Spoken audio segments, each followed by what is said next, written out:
องเสียงอยู่ที่เดินทางลงแห่งนี้และติดตามรับชมที่ทางบ้านทางหลังไลฟ์สดของไฟซ่าโปรดักชั่นจากมาแล้วกันที่เราบรรยากาศช่วงกองสดกองเสียงในขณะนี้เน้นขับขาหน้าแน่นในทุกคืนมวลซืนอย่างไรแล้วสำหรับในปีนี้เจ้าน้องซึ่งตอนนี้การสร้างรวมพ้นคะแนนก็ชื่อว่าพร้อมแล้วที่จะได้ขึ้นสู่มือพิธีกรในการประกาศบรรดาในกองเสียงได้พร้อมเลยบ่พร้อมแล้วพร้อมแล้วอาสนะข้าพเจ้าขออนุญาตเชิญพ้นคะแนน7 คนสุดท้ายขึ้นสู่เวที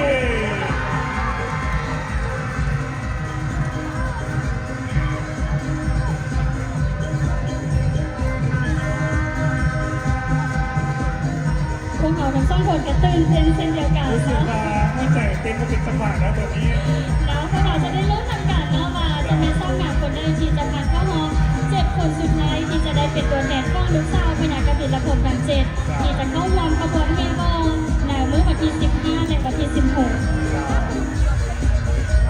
ลุ้นบังคับกันเนาะพวกเราก็พยายามควบคุมอารมณ์ในการประกาศอยู่รู้สึกว่าตื่นเต้นกับพวกเขาฮอตอีกแล้วตอนนี้แล้วในตอนนี้เนาะหลายชื่อของพวกเขาฮอต7 คนสุดท้ายเนาะในมาเทิดมือพิธีกรเป็นจีเฮมอยแล้วข้าพเจ้าขออนุญาตเพื่อส่งเลย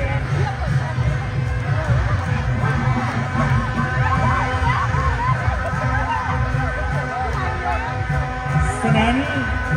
ณโอกาสนี้ข้าพเจ้าขออนุญาตประกาศนางสาวงามที่ได้ผ่านเข้ารอบ7 คนสุดท้ายคนที่1ได้แก่นางสาวงามไม่เลย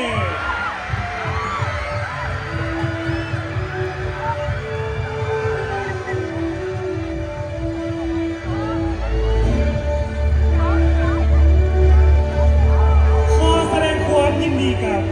นางสาวงามไม่เล็กสาวสองนางสาวสุสาดาปีใส่มน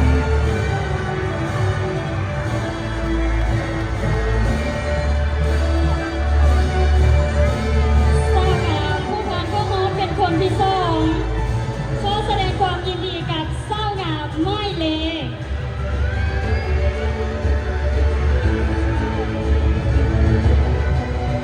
ขอแสดงความยินดีกับสาวงามไม่เล็ก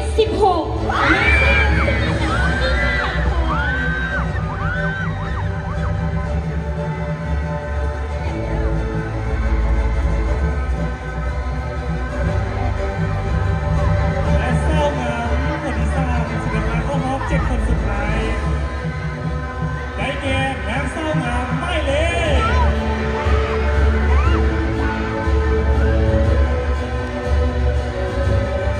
ขอแสดงความยินดีกับนางสาวงามไม่เลข10นางสาวงามไม่ฟ้าบอกคำจัน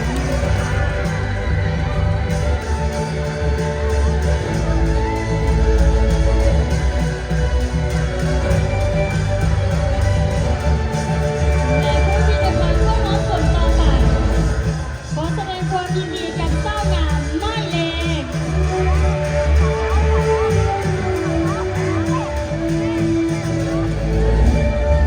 ขอแสดงความยินดีกับไม่เลข4นางสาวลิตาเส้นสว่าง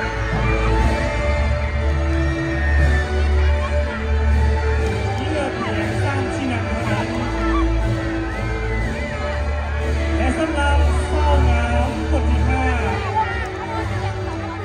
ผ่านเข้ารอบ7 คนสุดท้ายได้แก่นางสาวงามไม่เลย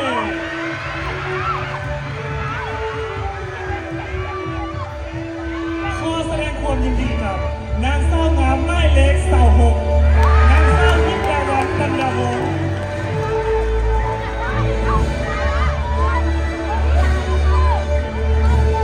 และนางสาวงามผู้ที่ได้ผ่านเข้ารอบคนต่อไปขอแสดงความยินดีกับสาวงามไม่เลข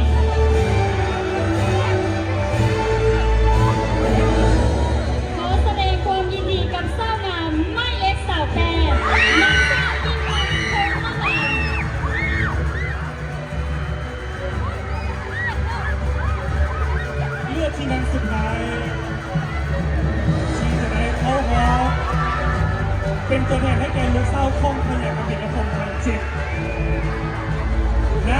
คนที่7จะได้ผ่านเข้าหอบได้แก่นางเศร้างามไม้เล่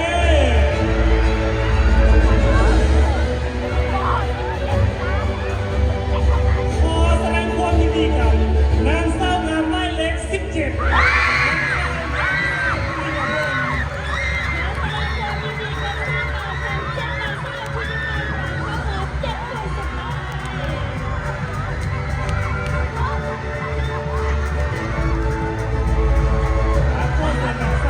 คนสุดท้ายเข้ามาก่อนกันและนั่งเป็นถึงสักวัน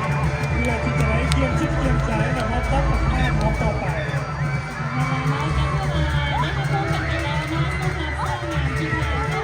คนสุดท้ายแต่ยังบ่หมดเพียงเท่านั้นเนาะแต่น้องๆหางเศร้ายังจะได้มีการรวมโต๊ะกับทางเพื่อแสดงถึงความรู้ความสามารถให้สิทธิปฏิภาณด้วยสำหรับหางเศร้าที่ก็ได้เป็นเนาะกับยาพาเสียงจังเนาะกับที่มาเอาข้อเสนอเอาเข้ามาสมัครหน้าเวทีเลยแล้วสำหรับแฟนหางเศร้าครับเพื่อที่จะรับออกต้องการรางวัลเป็น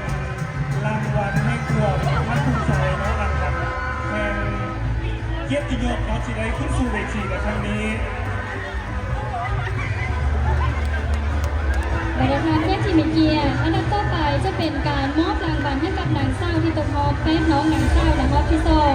ฉะนั้นในโอกาสนี้ข้าพเจ้าเข้าที่เป็นเกียรติเรียนเชิญท่านนางเวียนวิไลดีละพันธ์ของประธานคณะกรรมการปกครองแขวงลูกพระบางประธานจัดงานบุญปี5ดาวขอเชิญส่งปัสสาวะเอาเกียรติขึ้นมอบรางวัลก็เรียนเชิญ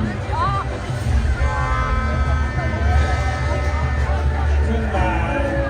จะไม่ได้เป็นกอเนาะแต่ว่าคนภาคภูมิใจคน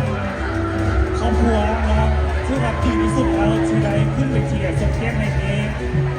ถ้าใส่บริเวณบ้างครับเอากับเวทีในครั้งนี้แล้วสำหรับรางวัลที่นางสาวจะได้รับก็คือจะได้รับเงินรางวัลจำนวน4,500,000 กีบรวมมูลค่าทั้งหมด36 ล้านกีบพร้อมกับได้รับใบย่อเนาะฉะนั้นเพื่อเป็นข้อแรงกำลังใจให้แก่ผู้เข้าประกวดที่จะได้เป็นต่อประธานจัดงานบุญจะได้เป็นเกียรติขึ้นน้องไปย่อให้แก่นางสาวและได้รับเงินสดมูลค่า4,500,000 กีบสิ่งที่ได้ไล่กว่านี้คือประสบการณ์มิตรภาพการได้มูเพื่อนใหม่ตาคบเหียนที่ได้มาอยู่ร่วมกันใช้เวลาร่วมกับ10 ปลายกว่าวันอันนี้แหละเนาะคือมิตรภาพอย่างแท้จริงที่โอ้มีวันที่จะลุ่งอยู่ได้จากนั้นแล้วที่สำคัญก็คือเป็นการร่วมในการอนุรักษ์รักษาวัฒนธรรมที่ของประเพณีอันดีงามของคนลาวโดยเฉพาะก็คือข้องสาวร่วมพระบางและคงอยู่คู่กับคนร่วมพระบางตลอดไปโดยเฉพาะแล้วนะเจ้างานผู้เข้าประกวดแมนได้มีการมาเก็บตัวมีการฝึกซ้อมในการย่างและได้เรียนรู้เกี่ยวกับวัฒนธรรมที่ของประเพณีอันดีงามไปพร้อมๆกันฉะนั้นตอนอยู่ร่วมกันก็สิบน้องในเวลา10 นาทีพวกเราได้เห็นหอยเย็นทุกน้องให้มีความรู้ความรู้สึกพร้อมเกี่ยวกับช่วยเหลือซึ่งกันและกันต้องบอกรู้สึกดีใจว่าเวทีนี้เป็นเวทีที่ได้ถูกสร้างทีกับน้องโดยแท้จริงโดยผู้ปกครองและผู้ส่งเสริมอยากจะให้รู้พวกเขานั้นเป็นคนหนึ่งนะที่เรียนรู้ทางด้านวัฒนธรรมของประเพณีอย่างลึกซึ้งจากคุณแสดงความเข้าใจยังสู้มายังท่านนางเวียนวิไลดีละพันธ์ของประธานคณะกรรมการปกครองแขวงประธานจัดงานบุญปีมะลาวขอต้อนรับกัน26ที่นักเรียนขึ้นมอบรางวัลให้กับน้องนางสาวในครั้งนี้ก็แสดงความเข้าใจข้อเสนอแป้นนางสาวพักผ่อนได้เนาะข้อเสนอเขาพักผ่อนได้เลยแล้วตอนนี้พวกเราก็ถือมาได้ขบวนกันไปแล้วเนาะสำหรับเจ้างามทีมรักเข้ามอบ7 คนสุดท้ายเพื่อที่จะได้ไปร่วมกันครอบคำรามนั่นเองเนาะตอนนี้ขอเสียงกองเชียร์เด้ยังทำงานหน้าแน่นกันอยู่นะสำหรับกองเชียร์ก็พวกเราฉะนั้นในโอกาสนี้ควรที่เขาจะเลือกได้นางสังขารกฎใหม่นางสังขาร2025กำลังจะกลายเป็นอดีตแต่จะได้ขึ้นอัปราตำแหน่ง พื่อส่งเรื่องเพลิงแห่งเกียรติยศนี้ให้กับนางสังขารคนใหม่ต่อไปฉะนั้นในโอกาสนี้ขอเสียงตบมือดังๆต้อนรับนางสาวสุขลาวันอินทรีเสียงใหม่นางสังขาร2025ขึ้นอำลาตำแหน่งข้อเรียนเชิญ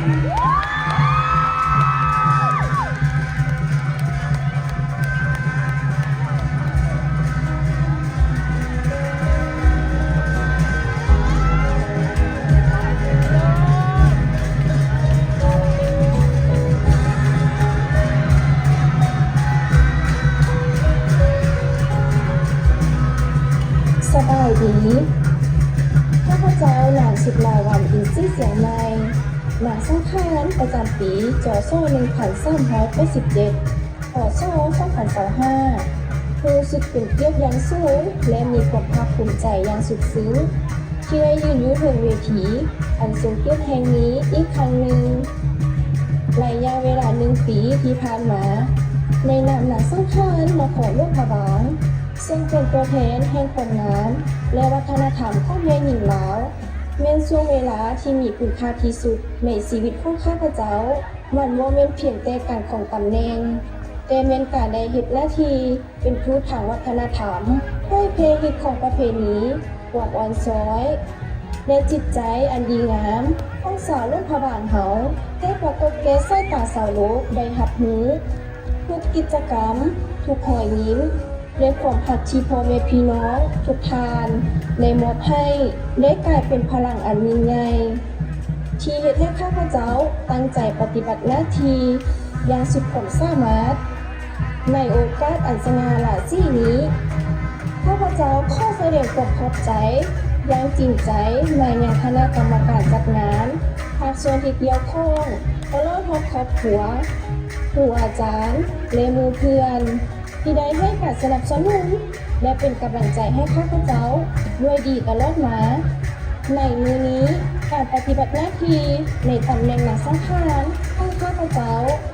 กำลังจะสิ้นสุดลงเพื่อทรงโปรเล็งเทิงแห่งเกียรติยศนี้ให้แก่นางสังขารคนใหม่ข้าพเจ้าเชื่อมั่นอย่างเต็มเปี่ยมว่าผู้ที่จะมาสืบทอดตำแหน่งในปีนี้จะสามารถเป็นตัวแทนที่ดีเลิศในการปกปักทักษะและสร้างขยายคุณค่าของแม่หญิงลาวให้รุ่งเรืองสืบต่อไปเนื่องในโอกาสบุญปีใหม่ลาวจอโซ่1388ขอโซ่2026ข้าพเจ้าขออ้างเอาคุณพระศรีรัตนตรัยและสิ่งศักดิ์สิทธิ์ทั้งหลายในสากลโลกจงดลบันดาลพรใส่อันประเสริฐให้แก่ท่านผู้นำพรรครัฐบรรดาท่านแขกผู้มีเกียรติและพ่อแม่พี่น้องทุกท่านจงมีแต่ความสุขกายสบายใจ มีสุขภาพเข้มแข็งประสบผลสำเร็จในหน้าที่เวียกงานและรวมกันเจริญเจริญบุญปีใหม่ลาวอย่างมีความสุขและปลอดภัยทุกประการข้าพเจ้านางสุขลาวันอินทรีเสียงใหม่ขออำลาตำแหน่งไว้ด้วยความหักและความผูกพันอย่างสุดซึ้งสุดท้ายนี้ข้อแสดงความยินดีกับนางสังขารคนใหม่ประจำปีจอโซ่1388ขอโซ่2026พร้อมด้วยคณะขอขอบใจ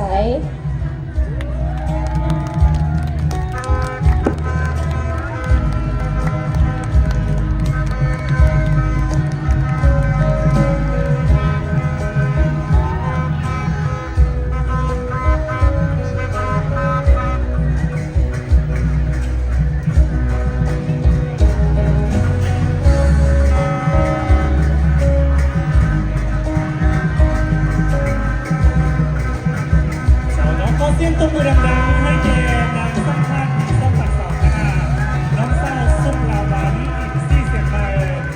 ชื่อว่าได้อำลาตำแหน่งเป็นที่เรียบร้อยกันแล้ว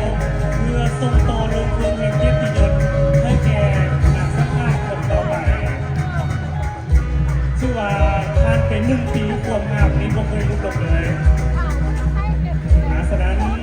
เชิญน้องสุขลาวัน